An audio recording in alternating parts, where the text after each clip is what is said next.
We are going to be looking into one of my favorite constructing features in ZBrush, another one, there are many of those. This is called Zspheres. This is very unique to ZBrush and nothing really like it exists in other software. We find Zspheres under Tool, and here we have a bunch of them, and we have the nice little red one, Zsphere. So if we drag this out, and like always, we have to go into edit mode or hit the T key, like this. Now we can enable symmetry by hitting the X key, and now let's go to the front view. This is where this guy here really becomes handy, because now we can just quickly drag on it, so we clearly are in the front view. Apart from this, it's literally impossible to know which way you are facing. You really could be anywhere, but now we know we are facing from the front. Zspheres is a really quick way to build quite complex base shapes which you can keep working from. So what happens now when we start to work on this? Instead of sculpting, we will be using we'll be in draw mode, and we'll be dragging out more spheres. We are using draw, move, scale, and rotate, which is quite different from the other tools because we aren't really using them to actually create stuff. We're using them to move stuff around. So let's see what happens when we do this. We can drag out two spheres like this because you have symmetry on. Let's just quickly change this to a better matte cap as well. And now we can use the move tool to move them around. Then we can go back to draw, or we can hit the Q key, and now we can just draw out another one. We can go to move, or we can hit W key. You can see the hotkey for it over here, WER. So we can use the move, and then we can move it down. I highly recommend that you set the draw size to 1 as well. Hit the S key, and just move it all the way down. So this just means that you are not going to be selecting multiple. Let's say we have a bigger brush size like this. Now we are selecting one of them. We just want this here to be affecting only a single one. So now we can move this into place. There are several ways of adding more Zspheres as well. One of them is if we go to draw by hitting the Q key, we can just click on it where we want it to be. So we can click on as many as we want. This isn't really going to do anything by itself, but what it will do, it allows us to change the shape of it. So we can easily do this now. Now we can give him some little legs. So now we have a pair of hips here, and we have legs going down. And then if we want to add feet to him, we can just add another one here, and then we can move it. So very easy. We can move one there, and then we just move it around. Another thing we can do is we can hold down, or go to Q, draw mode, and then we can drag out, and then we can hold down the shift key. So hold down, just drag normally, and then hit the shift key. That's going to give us exactly the same size as the last one. This is a really useful way of doing it. We can also hold down the control key while doing this instead. So we can draw it out like so, then we're going to hold down control key. Now we can just drag it out like so. Do the same thing up here as well. Drag it up, drag it out. Use the W key to drag it out. This is normally how I'm doing and how I'm blocking it in. I'm usually just blocking it in first, then I'm adding the specificity to it.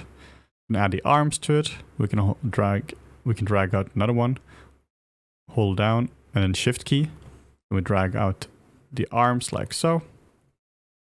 It's gonna have really thick arms. Then we can hit the Q key and go into draw mode. Then we can add another Zsphere in here, W, and then we can move it like so. We can also give him a little head as well, and we can give him another head like so. So this is an incredibly easy way of actually building a base mesh like this. It's particularly useful if you're doing something quadrupedal. We can also give him more segments in the middle here. So now we can use this to pose him up as well. The way we can pose him or change him around is that we can hit the W key to go into move. Then we can just click on, you see these little, almost like it looks like bones between the two. So we can click on them, and then we can just drag this forward. So now we can very quickly pose them up. So now we can pose them into something completely new. So if you want this to be more animalistic, you can easily do that as well. You can just pose it up, and you can move the legs forward like so. Move this up, move this down, and you can move this down like so. So you can very quickly just change this to a whole different character. Within 30 seconds, you can change this. This is why this is such a good constructing tool, because you can create completely new characters in no time at all. This is great when it comes to concepting, because you can just experiment so much. Give them a little tail, Q key. We can drag this out like so. We can hit Q, or just in the Q mode, click here. And another one, we can click here, and now you can just see how we can just block this in. So this is when my imagination just starts to go crazy, when you're just seeing what kind of stuff you can do here. But if you want to move the entire thing around, let's say you want to move it, everything is more forward now. Now you can see what happens, right? That we accidentally just posing this weird character. If we want to just uniformly move everything forward, we can do that as well. If you go into move or W, now we hold the Alt key, and now you can see that we can move everything. If you just hold on the area you want to move from, now Alt is just uniformly moving everything over like this. Super useful stuff. Let's undo this. We can also scale as well. So now you can see we can scale everything up. This is, there are two ways of scaling here. One is we go to the bone in the middle here, or the transition in the middle. That's going to scale up everything uniformly like this. Or we can scale up each individual bone like this as well, or each individual sphere like this.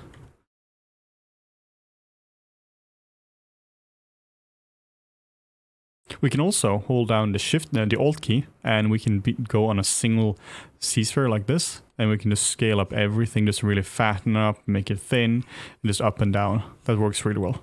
You can do the same thing here as well. It works in a hierarchy. So if you do like the roots here, then it's going to do the entire thing. Or if they're basically parented to each other. So if you do it here, now you can see only the current one, and the next ones are being scaled up and down like so. We can do the same in rotation as well. Now, if we go to R, or sorry, the R key, then we are now in rotation. And now we can just start to rotate this around. Really useful for posing as well. And speaking of posing, we have a whole separate chapter on how to pose with Zspheres as well. You can easily pose your characters with this.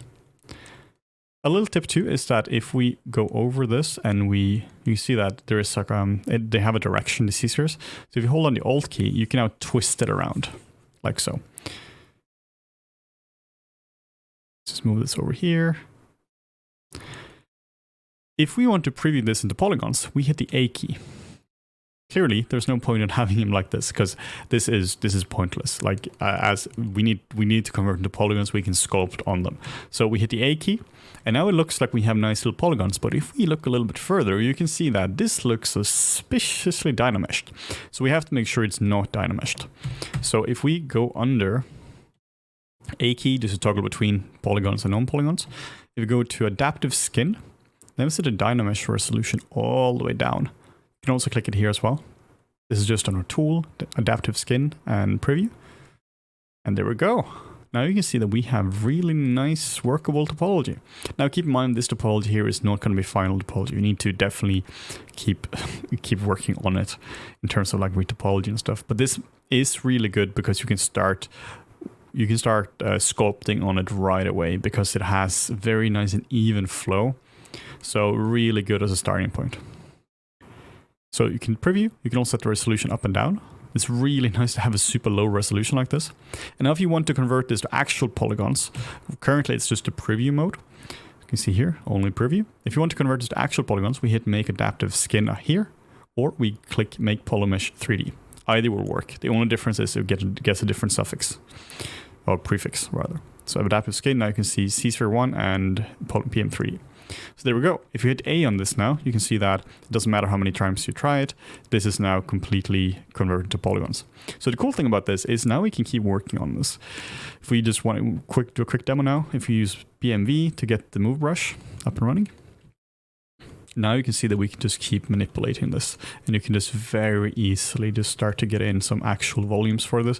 Let's say this is like a super speedy dog or something like that. You can just make this really thin, nice character like this, and you can just control it like this.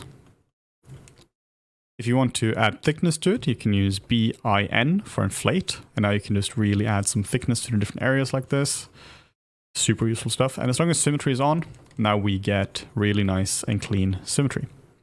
You can also smooth it out as well with the shift key. Let's just set the intensity a bit down. Hold down the shift key, go up to C add and set this down to something like 10, 12%. So now we just get like a lower intensity. So really useful stuff. We can also now use Dynamesh on this. If we go to geometry, Dynamesh, and Dynamesh. Now you can see this has actually been converted to Dynamesh. And now we can start sculpting on this like properly. So now you can just see that this is a fantastic way of working because we had the speed of Zspheres, but now we also had the proceduralness of Dynamesh and Sculptris Pro as well. If you want to add some horns to this, you can just easily do this with Sculptris Pro. So this is probably my favorite way of concepting. We are using Sculptris Pro along with Dynamesh, along with Zspheres. You just have unparalleled control and speed when it comes to this. So quick and easy to work with.